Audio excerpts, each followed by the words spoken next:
नमस्कार दोस्तों, मैं अभिषेक आपके लिए लाया हूँ श्री मुंशी प्रेमचंद की लिखी कहानी अलगोज्या। भोला महतो ने पहली स्त्री के मर जाने के बाद दूसरी सगाई की तो उसके लड़के रघु के लिए बुरे दिन आ गए। रघु की उम्र उस समय केवल 10 वर्ष की थी। चैन से गांव में गुल्ली डंडा खेलता फिरता था। माँ के आते ही चक्की में जुटना पड़ा। पन्ना रूपवती स्त्री थी और रूप और गर्व में चोली दामन का नाता है। वह अपने हाथों से कोई काम न करती। गोबर रघु निकालता, बैलों को सानी रघु देता, रघु ही जूठे बर्तन मांजता। भोला की आंखें कुछ ऐसी फिरी कि उसे अब रघु में सब बुराइयां ही बुराइयां नजर आती। पन्ना की बातों को वह प्राचीन मर्यादानुसार आंखें बंद करके मान लेता था। रघु की शिकायतों की जरा परवाह न करता। नतीजा यह हुआ कि रघु ने शिकायत करना ही छोड़ दिया। किसके सामने रोए? बाप ही नहीं, सारा गांव उसका दुश्मन था। बड़ा जिद्दी लड़का है। पन्ना को तो कुछ समझता ही नहीं। बेचारी उसका दुलार करती है, खिलाती पिलाती है, यही उसका फल है। दूसरी औरत होती तो निबाह न होता। वह तो कहो वरना इतनी सीधी सादी है कि निबाह होता जाता है। सबल की शिकायतें सब सुनते हैं, निर्बल की फरियाद भी कोई नहीं सुनता। रघु का हृदय माँ की ओर से दिन ब दिन फटता जाता था। यहाँ तक कि 8 साल गुजर गए और एक दिन भोला के नाम भी मृत्यु का संदेश आ पहुंचा। पन्ना के 4 बच्चे थे, 3 बेटे और 1 बेटी। इतना बड़ा खर्च और कमाने वाला कोई नहीं। रघु अब क्यों बातें पूछने लगा? यह मानी हुई बात थी। अपनी स्त्री लाएगा और अलग रहेगा। स्त्री आकर और भी आग लगाएगी। पन्ना को चारों ओर अंधेरा ही अंधेरा दिखाई देता था। पर कुछ भी हो, वह रघु की आश्रय बनकर घर में न रहेगी। जिस घर में उसने राज किया उसमें अब लौंडी न बनेगी। जिस लौंडे को अपना गुलाम समझा उसका मुंह न ताकेगी। वह सुंदर थी, अवस्था अभी कुछ ऐसी ज़्यादा न थी। जवानी अपनी पूरी बहार पर थी। क्या वह कोई दूसरा घर नहीं कर सकती? यही ना होगा लोग हंसेंगे बला से। उसकी बिरादरी में क्या ऐसा होता नहीं? ब्राह्मण ठाकुर थोड़ी ही थी कि नाक कट जाएगी। यह तो ऊंची जातों में होता है कि घर में चाहे कुछ करो, बाहर पर्दा ढका रहे। वह तो संसार को दिखाकर दूसरा घर कर सकती है, फिर वह रघु की दबेल बनकर क्यों रहे? भोला को मरे 1 महीना गुजर चुका था। संध्या हो गई थी। पन्ना इसी चिंता में पड़ी हुई थी कि सहसा उसे ख्याल आया, लड़के घर में नहीं हैं। यह बैलों के लौटने की बेला है। कहीं कोई लड़का उसके नीचे ना आ जाए। अब द्वार पर कौन है जो उसकी देखभाल करेगा? रघु को मेरे लड़के फूटी आंखों नहीं भाते, कभी हंसकर नहीं बोलता। घर से बाहर निकली तो देखा रघु सामने झोपड़े में बैठा ऊँख की गंडेरिया बना रहा है। लड़के उसे घेरे खड़े हैं और छोटी लड़की उसकी गर्दन में हाथ डाले उसकी पीठ पर सवार होने की चेष्टा कर रही है। पन्ना को अपनी आंखों पर विश्वास न आया। आज तो यह नई बात है। शायद दुनिया को दिखाता है कि मैं अपने भाइयों को कितना चाहता हूँ और मन में छुरी रखी हुई है। घात मिले तो जान ही ले ले। काला सांप है, काला सांप। कठोर स्वर में बोली, तुम सबके सब वहाँ क्या करते हो? घर में आओ, सांझ की बेला है, गेरू आते होंगे। रघु ने विनीत नेत्रों से देखकर कहा, मैं तो हूँ ही काकी, डर किस बात का है? बड़ा लड़का केदार बोला, काकी रघु दादा ने हमारे लिए 2 गाड़ियाँ बना दी हैं। यह देख, एक पर हम और खुन्नू बैठेंगे, दूसरी पर लक्ष्मण और झुनिया। दादा दोनों गाड़ियां खींचेगा। यह कहकर वह एक कोने से 2 छोटी छोटी गाड़ियां निकाल लाया। 4 पहिए लगे थे। बैठने के लिए तख्ते और रोक के लिए दोनों तरफ बाजू थे। पन्ना ने आश्चर्य से पूछा, ये गाड़ियां किसने बनाई? केदार ने चिढ़कर कहा, रघु दादा ने बनाई हैं, और किसने? भगत के घर से बसूला और रुखानी मांग लाए और चटपट बना दी। खूब दौड़ती है काकी, बैठ खुन्नू, मैं खींचूं। खुन्नू गाड़ी में बैठ गया। केदार खींचने लगा। चर चर शोर हुआ, मानो गाड़ी भी इस खेल में लड़कों के साथ शरीक है। लक्ष्मण ने दूसरी गाड़ी में बैठकर कहा, दादा खींचो। रघु ने झुनिया को भी गाड़ी में बिठा दिया और गाड़ी खींचता हुआ दौड़ा। तीनों लड़के तालियां बजाने लगे। पन्ना चकित नेत्रों से यह दृश्य देख रही थी और सोच रही थी कि यह वही रघु है या कोई और। थोड़ी देर के बाद दोनों गाड़ियां लौटीं। लड़के घर में जाकर इस यान यात्रा के अनुभव बयान करने लगे। कितने खुश थे सब, मानो हवाई जहाज पर बैठकर आए हों। खुन्नू ने कहा, काकी सब पेड़ दौड़ रहे थे। लक्ष्मण, और बछिया कैसी भागी? सबकी सब दौड़ी। केदार, काकी रघु दादा दोनों गाड़ियां एक साथ खींच ले जाते हैं। जुनिया सबसे छोटी थी, उसकी व्यंजना शक्ति उछल कूद और नेत्रों तक परिमित थी। तालियां बजा बजा कर नाच रही थी। खुन्नू, अब हमारे घर गाय भी आ जाएगी काकी। रघु दादा ने गिरधारी से कहा है कि हमें एक गाय ला दो। गिरधारी बोला कल लाऊंगा। केदार, 3 सेर दूध देती है काकी, खूब दूध पिएंगे। इतने में रघु भी अंदर आ गया। पन्ना ने अवहेलना की दृष्टि से देखकर पूछा, क्यों रघु, तुमने गिरधारी से कोई गाय मांगी है? रघु ने क्षमा प्रार्थना भाव से कहा, हाँ मांगी तो है, कल लावेगा। पन्ना, रुपए किसके घर से आएंगे, यह भी सोचा है? रघु, सब सोच लिया है काकी, मेरी यह मुहर नहीं है, इसके 25 रुपये मिल रहे हैं, 5 रुपये बछिया के मुजरा दे दूंगा, बस गाय अपनी हो जाएगी। पन्ना सन्नाटे में आ गई। अब उसका अविश्वासी मन भी रघु के प्रेम और सज्जनता को अस्वीकार न कर सका। बोली, मुहर क्यों बेच देते हो? इतने दिनों गाय नहीं थी तो क्या लड़के नहीं जिए? रघु दार्शनिक भाव से बोला, बच्चों के खाने पीने के यही दिन है काकी, इस उम्र में ना खाया तो फिर क्या खाएंगे? मुहर पहनना मुझे अच्छा भी नहीं मालूम होता। लोग समझते होंगे कि बाप तो मर गया, इसे मुहर पहनने की सूझी है। बोला, मैं तो गाय की चिंता ही में चल बसे, न रुपए आए और न गाय मिली, मजबूर थे। रघु ने यह समस्या कितनी सुगमता से हल कर दी। आज जीवन में पहली बार पन्ना को रघु पर विश्वास आया। बोली, जब गहना ही बेचना है तो अपनी मुहर क्यों बेचोगे? मेरी हंसुली ले लेना। रघु, नहीं काकी, वह तुम्हारे गले में बहुत अच्छी लगती है, मर्दों को क्या मुहर पहने या ना पहने। पन्ना, चल मैं बूढ़ी हुई, अब हंसुली पहनकर क्या करना है, तू अभी लड़का है, तेरा गला अच्छा ना लगेगा।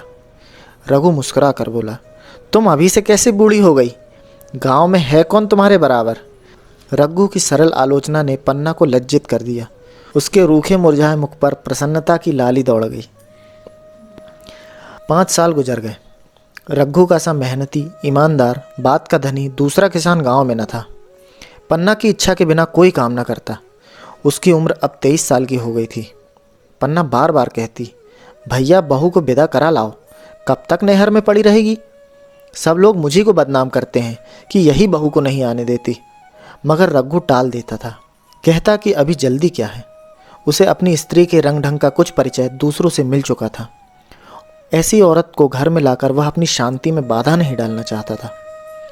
आखिर एक दिन पन्ना ने जिद करके कहा, तो तुम ना लाओगे? कह दिया कि अभी कोई जल्दी नहीं। तुम्हारे लिए जल्दी ना होगी, मेरे लिए तो जल्दी है। मैं आज आदमी भेजती हूँ। पछताओगी काकी, उसका मिजाज अच्छा नहीं है। तुम्हारी बला से जब मैं उससे बोलूँगी ही नहीं तो क्या हवा से लड़ेगी? रोटियाँ तो बना लेगी। मुझसे भीतर बाहर का सारा काम नहीं होता। मैं आज बुला लेती हूँ। बुलाना चाहती हो बुला लो, मगर फिर ना कहना कि यह महरिया को ठीक नहीं करता, उसका गुलाम हो गया। ना कहूँगी, जाकर 2 साड़ियाँ और मिठाई ले आ। तीसरे दिन मुलिया मैके से आ गई। दरवाजे पर नगाड़े बजे, शहनाइयों की मधुर ध्वनि आकाश में गूंजने लगी। मुंह दिखाई की रस्म अदा हुई। वह इस मरुभूमि में निर्मल जलधारा थी। गेहुआ रंग था, बड़ी बड़ी नुकीली पलकें, कपोलों पर हल्की सुर्खी, आंखों में प्रबल आकर्षण। रघु उसे देखते ही मंत्रमुग्ध हो गया। प्रातःकाल पानी का घड़ा लेकर चलती, तब उसका गेहुआ रंग प्रभात की सुनहरी किरण से कुंदन हो जाता, मानो उषा अपनी सारी सुगंध, सारा विकास और उन्माद लिए मुस्कुरा कर चलती जाती है। मुलिया मैके से ही जली भुनी आई थी। मेरा शौहर छाती फाड़ फाड़ कर काम करे और पन्ना रानी बैठी रहे, उसके लड़के रईस जादे बने घूमे। मुलिया से यह बर्दाश्त न होगा। वह किसी की गुलामी न करेगी। अपने लड़के तो अपने होते ही नहीं, भाई किसके होते हैं? जब तक पर नहीं निकलते हैं, रघु को घेरे हुए हैं। ज्यों ही जरा सयाने हुए, पर झाड़कर निकल जाएंगे, बात भी न पूछेंगे। एक दिन उसने रघु से कहा, तुम्हें इस तरह गुलामी करनी हो तो करो, मुझसे ना होगी। रघु, तो फिर क्या करूं, तू ही बता। लड़के तो अभी घर का काम करने लायक भी नहीं है। मुलिया, लड़के रावत के हैं, कुछ तुम्हारे नहीं हैं। यही पन्ना है जो तुम्हें दाने दाने को तरसाती थी, सब सुन चुकी हूँ। मैं लौंडी बनकर ना रहूँगी। रुपए पैसे का मुझे हिसाब नहीं मिलता। न जाने तुम क्या लाते हो और वह क्या करती है। तुम समझते हो रुपए घर में ही तो हैं, मगर देख लेना तुम्हें जो एक फूटी कौड़ी भी मिले। रघु, रुपए पैसे तेरे हाथ में देने लगूं तो दुनिया क्या कहेगी, यह तो सोच। मूलिया, दुनिया जो चाहे कहे, दुनिया के हाथों बिकी नहीं हूँ। देख लेना भाड़ लीप कर हाथ काला ही रहेगा। फिर तुम अपने भाइयों के लिए मरो, मैं क्यों मरूं? रघु ने कुछ जवाब न दिया। उसे जिस बात का भय था वह इतनी जल्दी सिर पर आ पड़ी। अब अगर उसने बहुत तत्थो थम्बो किया तो 6 महीने और काम चलेगा। बस आगे का यह डोंगा चलता नजर नहीं आता। बकरे की माँ कब तक खैर मनाएगी। एक दिन पन्ना ने महुए का सुखावन डाला। बरसात शुरू हो गई थी। बखार में अनाज गीला हो रहा था। मूलिया से बोली, बहू जरा देखती रहना, मैं तालाब से नहा आऊं। मूलिया ने लापरवाही से कहा, मुझे नींद आ रही है, तुम बैठकर देखो, एक दिन न नहाओगी तो क्या होगा। पन्ना ने साड़ी उतार कर रख दी, नहाने ना गई। मूलिया का वार खाली गया। कई दिन के बाद एक शाम को पन्ना धान रोप कर लौटी। अंधेरा हो गया था। दिन भर की भूखी थी। आशा थी बहू ने रोटी बना रखी होगी, मगर देखा तो यहाँ चूल्हा ठंडा पड़ा हुआ है और बच्चे मारे भूख के तड़प रहे थे। पन्ना ने आहिस्ते से पूछा, आज अभी चूल्हा नहीं जला? केदार ने कहा, आज दोपहर को भी चूल्हा नहीं जला काकी, भाभी ने कुछ बनाया ही नहीं। पन्ना, तो तुम लोगों ने खाया क्या? केदार, कुछ नहीं, रात की रोटियां थी, खुन्नू और लक्ष्मण ने खाई, मैंने सत्तू खा लिया। पन्ना, और बहू? केदार, वह पड़ी सो रही है, कुछ नहीं खाया। पन्ना ने उसी वक्त चूल्हा जलाया और खाना बनाने बैठ गई। आटा गूंथती थी और रोती थी। क्या नसीब है, दिन भर खेत में जली, घर आई तो चूल्हे के सामने जलना पड़ा। केदार का 14वां साल था। भाभी के रंग ढंग देखकर सारी स्थिति समझ रहा था। बोला, काकी, भाभी अब तुम्हारे साथ रहना नहीं चाहती। पन्ना ने चौंक कर पूछा, क्या कुछ कहती थी? केदार, कहती कुछ नहीं थी, मगर उसके मन में यही बात है। फिर तुम क्यों नहीं उसे छोड़ देती? जैसा चाहे रहे, हमारा भी भगवान है। पन्ना ने दांतों से जीभ दबाकर कहा, चुप, मेरे सामने ऐसी बात भूल कर न करना। रघु तुम्हारा बड़ा भाई नहीं, तुम्हारा बाप है। मूलिया से कभी बोलोगे तो समझ लेना जहर खा लूंगी। दशहरे का त्यौहार आया। इस गांव से कोस भर एक पूर्वे में मेला लगता था। गांव के सब लड़के मेला देखने चले। पन्ना भी लड़कों के साथ चलने को तैयार हुई, मगर पैसे कहाँ से आए? कुंजी तो मूलिया के पास थी। रघु ने आकर मूलिया से कहा, लड़के मेले जा रहे हैं, सबको 2-2 पैसे दे दो। मूलिया ने त्योरिया चढ़ाकर कहा, पैसे घर में नहीं है। रघु, अभी तो तेलहन बिका था, क्या इतनी जल्दी रुपए उड़ गए?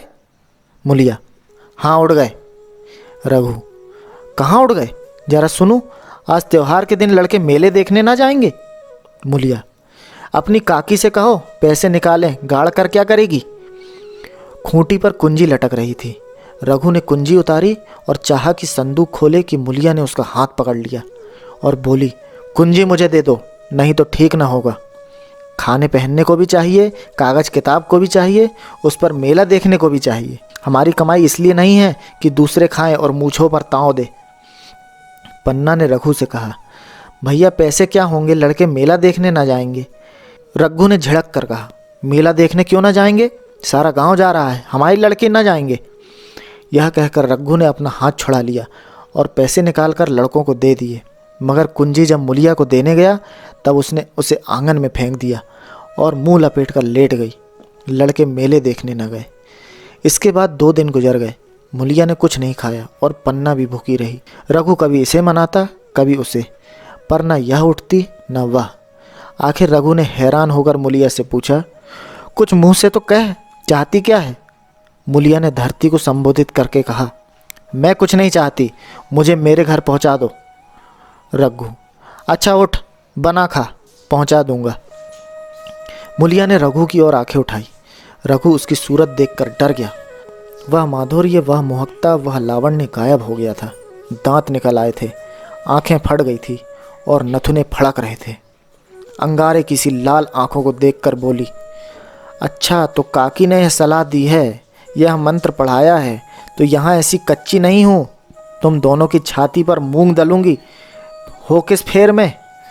रघु, अच्छा तो मूंग ही दल लेना, कुछ खा पी लेगी तभी तो मूंग दल सकेगी।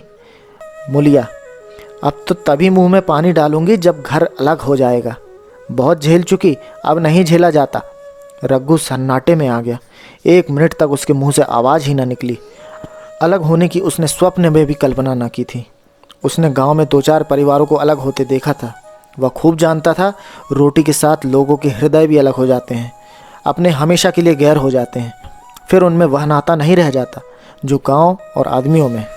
रघु ने मन में ठान लिया था कि इस विपत्ति को घर में न आने दूंगा, मगर होनहार के सामने उसकी एक न चली। आह, मेरा मुंह में कालिख लगेगी। दुनिया यही कहेगी कि बाप के मर जाने पर 10 साल भी एक में निवाह न हो सका। फिर किससे अलग हो जाऊं? जिनको गोद में खिलाया, जिनको बच्चों की तरह पाला, जिनके लिए तरह तरह के कष्ट झेले, उन्हीं से अलग हो जाऊं? अपने प्यारों को घर से निकाल बाहर करूं? उसका गला फंस गया। कांपते हुए स्वर में बोला, तू क्या चाहती है कि मैं अपने भाइयों से अलग हो जाऊं? भला सोच तो, कहीं मुंह दिखाने लायक रहूंगा? मूलिया, तो मेरा इन लोगों के साथ निभाह ना होगा। रघु, तो तू अलग हो जा, मुझे अपने साथ क्यों घसीटती है? मूलिया, तो मुझे क्या तुम्हारे घर में मिठाई मिलती है? मेरे लिए क्या संसार में जगह नहीं है? रघु, तेरी जैसी मर्जी, जहाँ चाहे रह, मैं अपने घर वालों से अलग नहीं हो सकता। जिस दिन इस घर में 2 चूल्हे जलेंगे उस दिन मेरे कलेजे के 2 टुकड़े हो जाएंगे। मैं यह चोट नहीं सह सकता। तुझे जो तकलीफ़ हो वह मैं दूर कर सकता हूँ। माल असबाब की मालकिन तू ही है, अनाज पानी तेरे ही हाथ है। अब रह क्या गया है? अगर कुछ काम धंधा करना नहीं चाहती मत कर। भगवान ने मुझे समाई दी होती तो मैं तुझे तिनका तक उठाने न देता। तेरे यह सुकुमार हाथ पांव मेहनत मजदूरी के लिए बनाए ही नहीं गए हैं, मगर क्या करूं, अपना कुछ बस ही नहीं है। फिर भी तेरा जो कोई काम करने को न चाहे मत कर, मगर मुझसे अलग होने को न कह। तेरे पैरों पड़ता हूँ। मूलिया ने सिर से आंचल खिसकाया और जरा समीप आकर बोली, मैं काम करने से नहीं डरती, न बैठे बैठे खाना चाहती हूँ, मगर मुझे किसी की धौंस नहीं सही जाती। तुम्हारी ही काकी घर का कामकाज करती है तो अपने लिए करती है, अपने बाल बच्चों के लिए करती है, मुझ पर कुछ एहसान नहीं करती, फिर मुझ पर धौंस क्यों जमाती है? उन्हें अपने बच्चे प्यारे होंगे, मुझे तो तुम्हारा आसरा है। मैं अपने आंखों से यह नहीं देख सकती कि सारा घर तो चैन करे, जरा जरा से बच्चे तो दूध पिएं, और जिसके बलबूते पर गृहस्थी बनी हुई है वो मट्ठे को तरसे, कोई उसका पूछने वाला ना हो। जरा अपने मुंह तो देखो, कैसी सूरत निकल आई है। औरों के तो 4 बरस में अपने पट्टे तैयार हो जाएंगे, तुम तो 10 साल में खाट पर पड़ जाओगे। बैठ जाओ, खड़े क्यों हो? क्या मार कर भागोगे? मैं तुम्हें ज़बरदस्ती न बांध लूँगी, या मालकिन का हुक्म नहीं है। सच कहूँ तुम बड़े कट कलेजी हो। मैं जानती ऐसे निर्मोहिये से पाला पड़ेगा तो इस घर में भूल से ना आती, आती भी तो मन न लगाती, मगर अब तो मन तुमसे लग गया। घर भी जाऊँ तो मन यहाँ ही रहेगा, और तुम जो हो मेरी बात नहीं पूछते। मूलिया की ये रसीली बातें रघु पर कोई असर न डाल सकी। वह उसी रुखाई से बोला, मूलिया, मुझसे यह न होगा। अलग होने का ध्यान करते ही मेरा मन न जाने कैसा हो जाता है। यह चोट मुझसे न सही जाएगी। मूलिया ने परिहास करके कहा, तो चूड़ियाँ पहनकर अंदर बैठो ना, लाओ मैं मूछें लगा लूँ। मैं तो समझती थी कि तुम में भी कुछ कसबल है, अब देखती हूँ तो निरे मिट्टी के लौंदे हो। पन्ना दलान में खड़ी होकर दोनों की बातचीत सुन रही थी।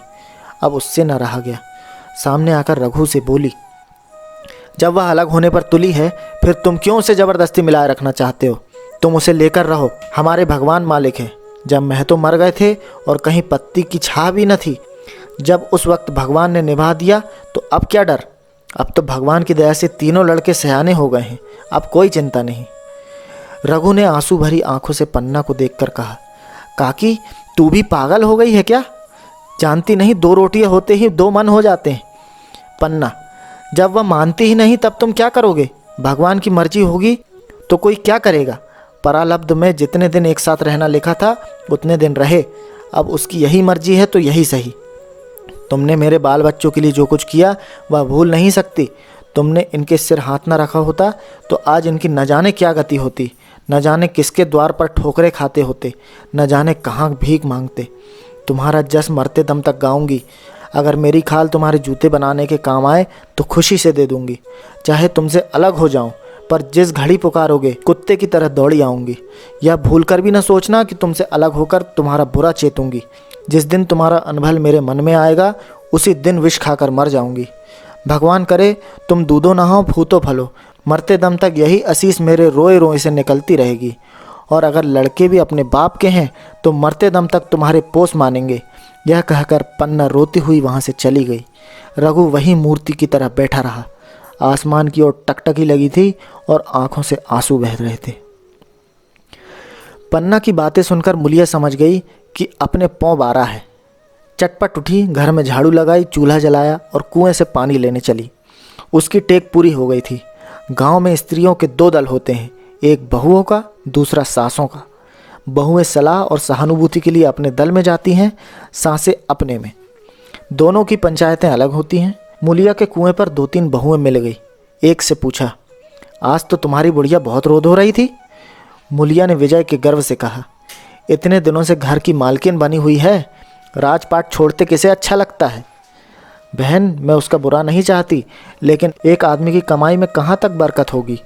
मेरे भी तो यही खाने पीने पहनने ओढ़ने के दिन हैं।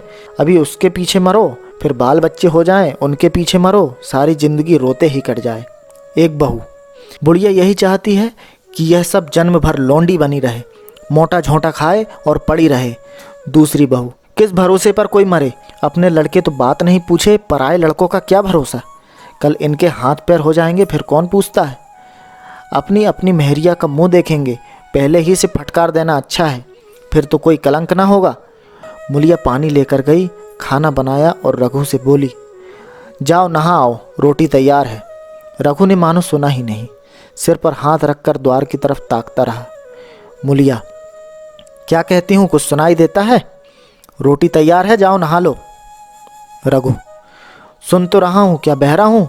रोटी तैयार है तो जाकर खा ले, मुझे भूख नहीं है। मुलिया ने फिर नहीं कहा, जाकर चूल्हा बुझा दिया, रोटियां उठाकर छीके पर रख दी और मुंह ढांक कर लेट गई। जरा देर में पन्ना आकर बोली, खाना तैयार है, नहा धोकर खा लो, बहू भी भूखी होगी। रघु ने झुंझला कर कहा, काकी तू घर में रहने देगी कि मुंह में कालिक लगाकर कहीं निकल जाऊं? खाना तो खाना ही है, आज न खाऊंगा कल खाऊंगा, लेकिन अभी मुझसे न खाया जाएगा। केदार क्या अभी मदरसे से नहीं आया? पन्ना, अभी तो नहीं आया, आता ही होगा। पन्ना समझ गई कि जब तक वह खाना बनाकर लड़कों को न खिलाएगी और खुद न खाएगी, रघु न खाएगा। इतना ही नहीं, उसे रघु से लड़ाई करनी पड़ेगी, उसे जली कटी सुनानी पड़ेगी, उसे यह दिखाना पड़ेगा कि मैं ही उससे अलग होना चाहती हूँ, नहीं तो वह इसी चिंता में घुल घुल कर प्राण त्याग देगा। यह सोचकर उसने अलग चूल्हा जलाया और खाना बनाने लगी। इतने में केदार और खुन्नू मदरसे से आ गए। पन्ना ने कहा, आओ बेटा खा लो, रोटी तैयार है। केदार ने पूछा, भैया को भी बुला लूं?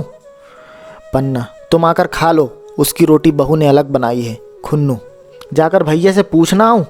पन्ना, जब उसका जी चाहेगा खाएंगे, तू बैठकर खा, तुझे इन बातों से क्या मतलब?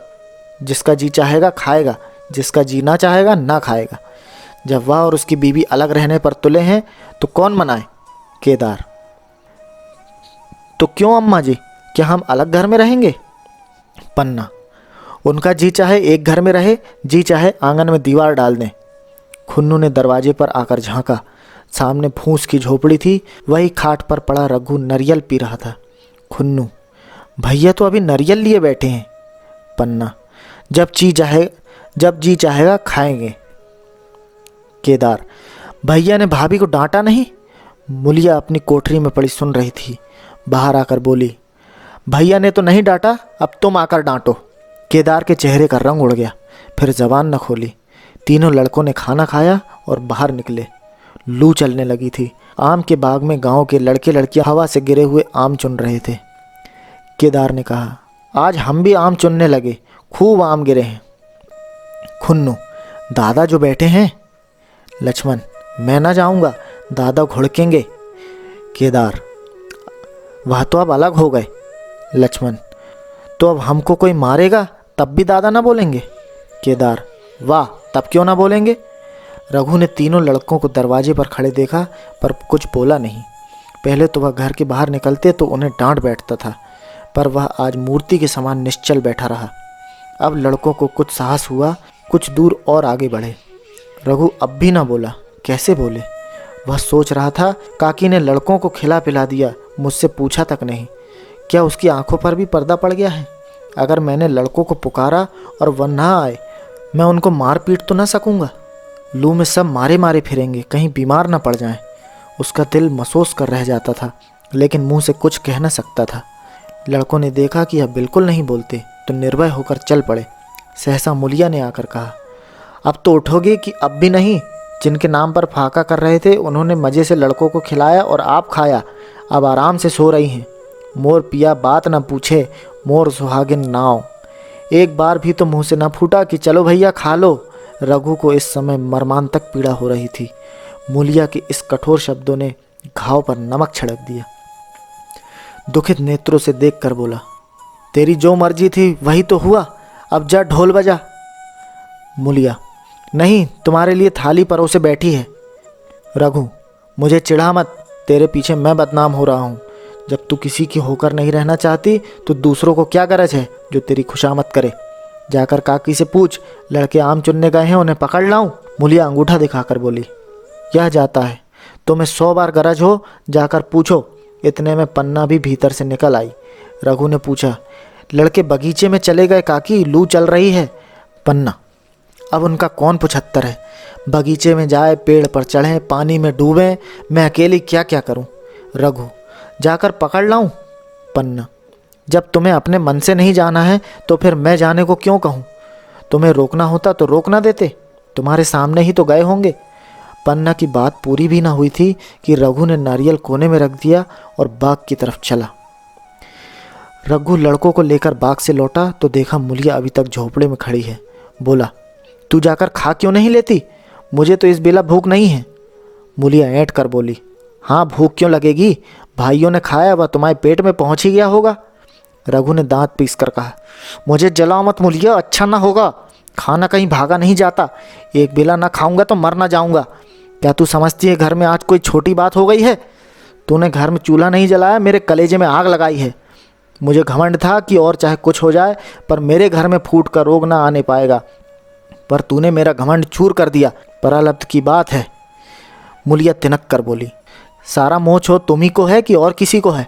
मैं तो किसी को तुम्हारे तरफ बसूरते नहीं देखती। रघु ने ठंडी सांस खींच कर कहा, मुलिया घाव पर नमक न छिड़क, तेरे ही कारण मेरी पीठ में धूल लग रही है।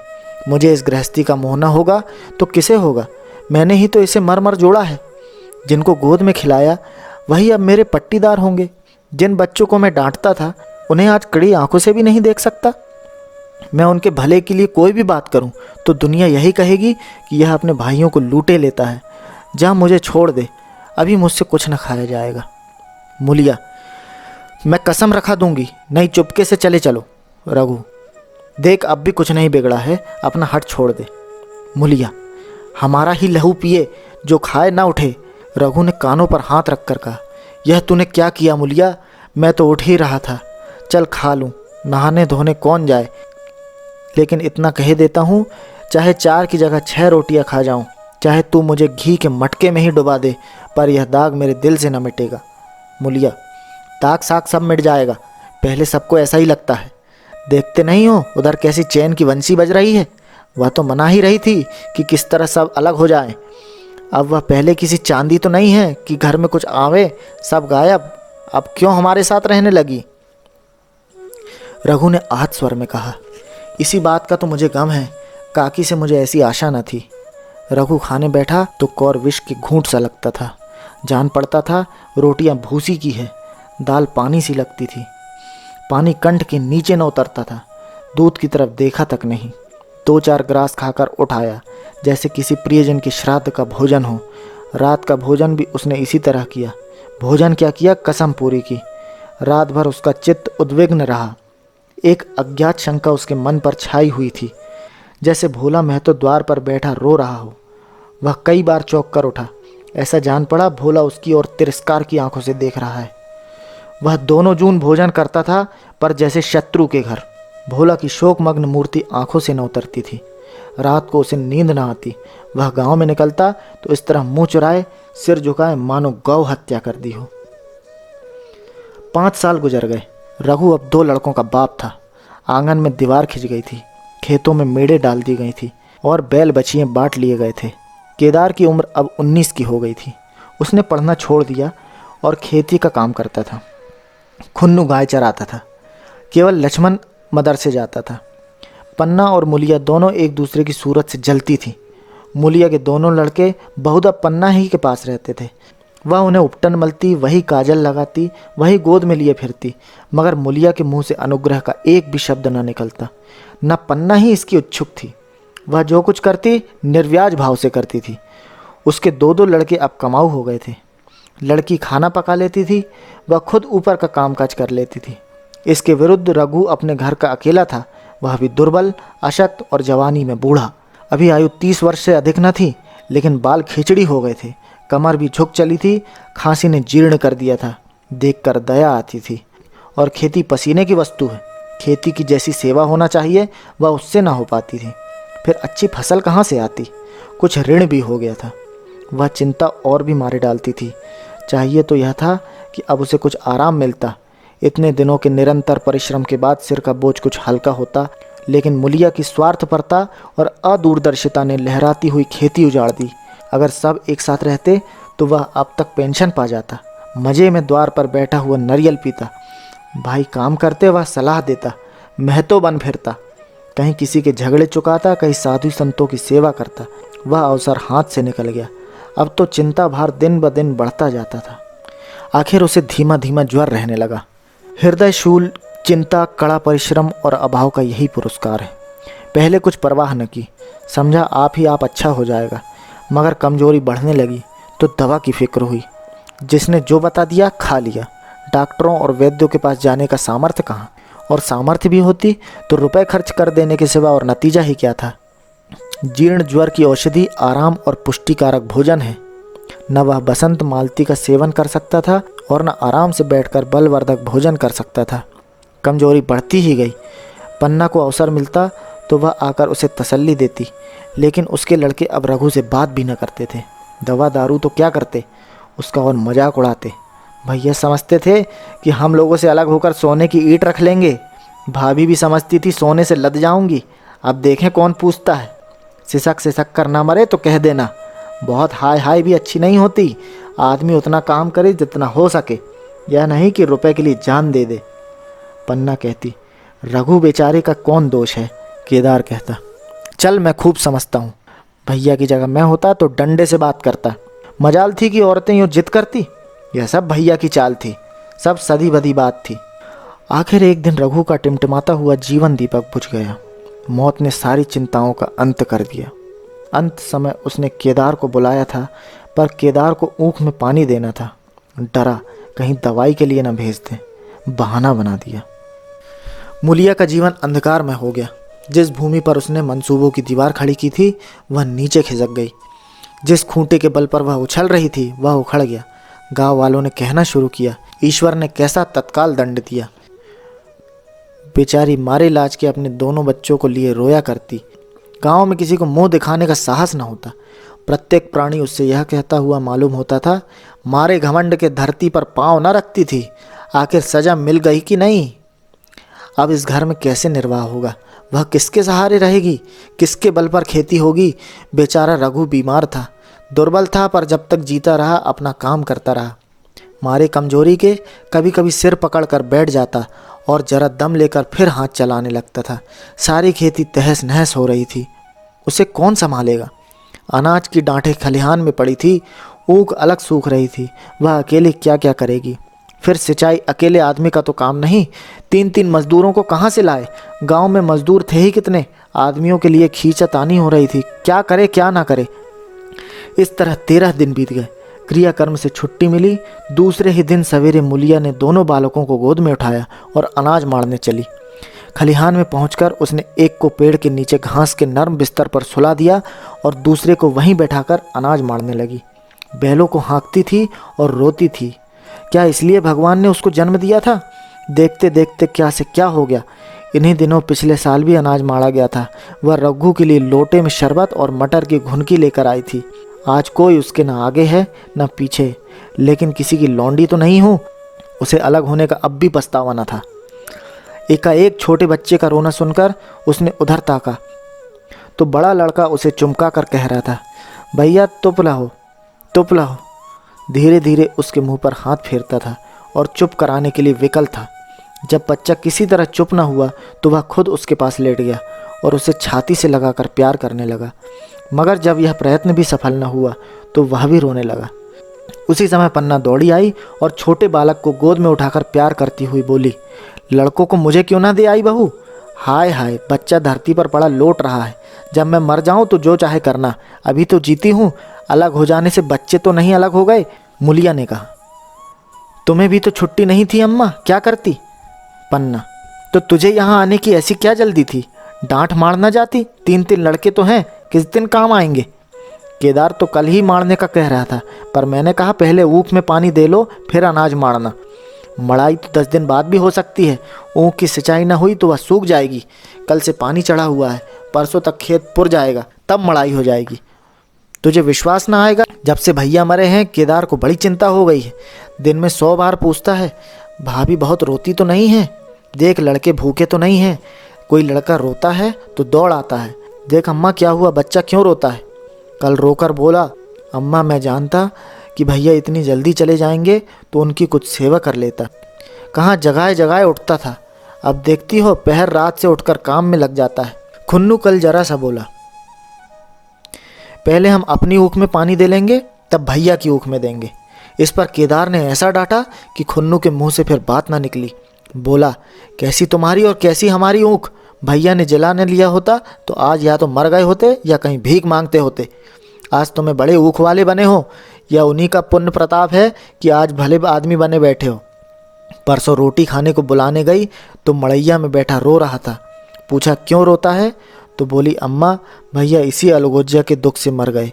नहीं अभी उनकी उम्र ही क्या थी, यह उस वक्त ना सूझा, नहीं उनसे क्यों बिगाड़ करते। यह कहकर पन्ना ने मुलिया की ओर संकेत पूर्ण दृष्टि से देखकर कहा, तुम्हें वह अलग न रहने देगा बहू। कहता है भैया हमारे लिए मर गए तो हम भी उनके बाल बच्चों के लिए मर जाएंगे। मुलिया की आंखों से आंसू जारी थे। पन्ना की बातों में आज सच्ची वेदना, सच्ची सांत्वना, सच्ची चिंता भरी हुई थी। मुलिया का मन कभी उनकी ओर इतना आकर्षित न हुआ था। जिनसे उसे व्यंग और प्रतिकार का भय था वे इतने दयालु, इतने शुभेच्छु हो गए थे। आज पहली बार उसे अपनी स्वार्थपरता पर लज्जा आई। पहली बार आत्मा ने अलगोज्जे पर धिक्कारा। इस घटना को हुए 5 साल गुजर गए। पन्ना आज बूढ़ी हो गई है। केदार घर का मालिक है, मुलिया घर की मालकिन है। खुन्नू और लक्ष्मण के विवाह हो गए, मगर केदार अभी तक कुंवारा है। कहता है मैं विवाह न करूँगा। कई जगहों से बातचीत हुई, कई सगाइयाँ आई, पर उसने हामी न भरी। पन्ना ने कंपे लगाए, जाल फैलाए, पर वह न फंसा। कहता औरतों में कौन सुख, महरिया घर में आई और आदमी का मिजाज बदला, फिर जो कुछ है वह महरिया है। माँ बाप भाई बंधु सब पर आए। जब भैया जैसा आदमी का मिजाज बदल गया तो फिर दूसरी की क्या गिनती। 2 लड़के भगवान ने दिए हैं और क्या चाहिए। बिना ब्याह किए 2 बेटे मिल गए हैं, इससे बढ़कर और क्या होगा। जिसे अपने समझो वह अपना है, जिसे गैर समझो वह गैर है। एक दिन पन्ना ने कहा, तेरा वंश कैसे चलेगा? केदार, मेरा वंश तो चल रहा है, दोनों लड़कों को अपना ही समझता हूँ। पन्ना, समझने ही पर है तो मुलिया को भी अपनी महरिया समझता होगा। केदार ने झेंपते हुए कहा, तुम तो गाली देती हो अम्मा। पन्ना, गाली कैसी, तेरी भाभी ही तो है। केदार, मेरे जैसे लट्ठ गवार को वह क्यों पूछने लगी? पन्ना, तू करने को कह तो मैं उससे पूछूं। केदार, नहीं मेरी अम्मा कहीं रोने गाने न लगे। पन्ना, तेरा मन हो तो मैं बातों बातों में उसकी मन की थाह लूं। केदार, मैं नहीं जानता, जो चाहे कर। पन्ना केदार के मन की बात समझ गई। लड़के का दिल मुलिया पर आया हुआ है, पर संकोच और भय के मारे कुछ नहीं कहता। उसी दिन उसने मुलिया से कहा, क्या करूं बहू, मन की लालसा मन में ही रह जाती है। केदार का घर भी बस जाता तो मैं निश्चिंत हो जाती। मुलिया, वह तो करने को ही नहीं कहते। पन्ना, कहता है ऐसी औरत मिले जो घर से मेल से रहे तो कर लूं। मुलिया, ऐसी औरत कहाँ मिलेगी, कहीं ढूंढो। मैंने तो ढूंढ लिया है। मुलिया, सच, किस गांव की? अभी ना बताऊंगी, मुदा यह जानती हूँ कि उससे केदार की सगाई हो जाए तो घर बन जाए और केदार की जिंदगी भी सफल हो जाए। न जाने लड़की मानेगी कि नहीं। मुलिया, मानेगी क्यों नहीं अम्मा, ऐसा सुंदर कमाऊ सुशील वर कहाँ मिल जाता है। उस जन्म का कोई साधु महात्मा है, नहीं तो लड़ाई झगड़े के डर से कौन बिना ब्याह रहता है। कहाँ रहती है, मैं जाकर उसे मना लाऊं। पन्ना, तू चाहे तो उसे मना ले, तेरे ही ऊपर है। मूलिया, मैं आज ही चली जाऊंगी। अम्मा, उसे पैरों पकड़ कर मना लाऊंगी। पन्ना, बता दूं, वह तू ही है। मूलिया लजा कर बोली, तुम तो अम्मा जी गाली देती हो। पन्ना, गाली कैसी, देवर ही तो है। मूलिया, मुझ जैसी बुढ़िया को वह क्यों पूछेंगे। पन्ना, वह तुझी पर दांत लगाए बैठा है, तेरे सिवा कोई और उसे भाती ही नहीं। डर के मारे कहता नहीं, पर उसके मन की बात मैं जानती हूँ। वैधव्य के शौक से मुरझाया हुआ मूलिया का पीत बदन कमल की भांति अरुण हो गया। 10 वर्षों में जो कुछ खोया था वह इसी क्षण में मानो ब्याज के साथ मिल गया। वही लावण्य, वही विकास, वही आकर्षण, वही लोच। तो दोस्तों, अभी आप सुन रहे थे श्री मुंशी प्रेमचंद की लिखी कहानी अलगोज्जा, मेरे यानी अभिषेक के साथ। बहुत ही जल्दी हम फिर मिलेंगे एक नई कहानी के साथ। तब तक के लिए नमस्कार।